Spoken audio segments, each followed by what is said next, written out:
পাবনায় সেচ কাজের বিনিময় মূল্য হিসেবে ধান বা ফসল প্রদান না করতে কৃষকদের নির্দেশনা দিয়েছে পাবনা সদর উপজেলা সেচ কমিটি। এ বিষয়ে জেলা সদরে কৃষকদের অবহিত করে প্রচারাভিযান চালানো হয়েছে বিএডিসির পক্ষ থেকে।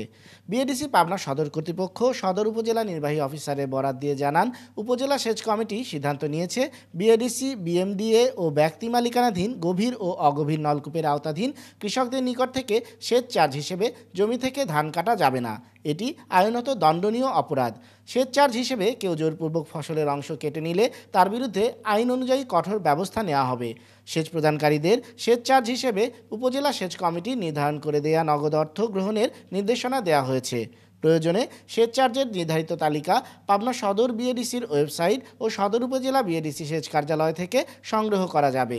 জরুরি এই নির্দেশনা প্রচারে জেলা সদরে মাইকিং করেছে সংশ্লিষ্ট কর্তৃপক্ষ।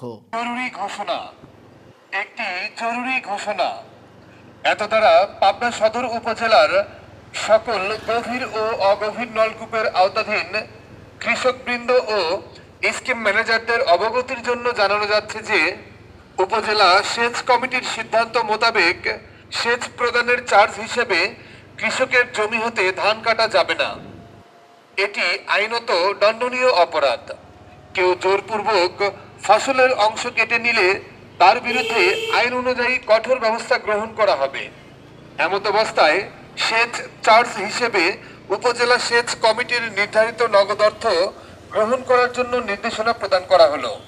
প্রয়োজনে সেচ চার্জের নির্ধারিত তালিকা আইআর বিএডিসি পাবনা সদর ওয়েবসাইট অথবা বিএডিসি সেচ বিভাগ পাবনা সদর দপ্তর থেকে সংগ্রহ করতে পারবেন না। আদেশক্রমে নির্বাহী অফিসার পাবনা সদর পাবনা।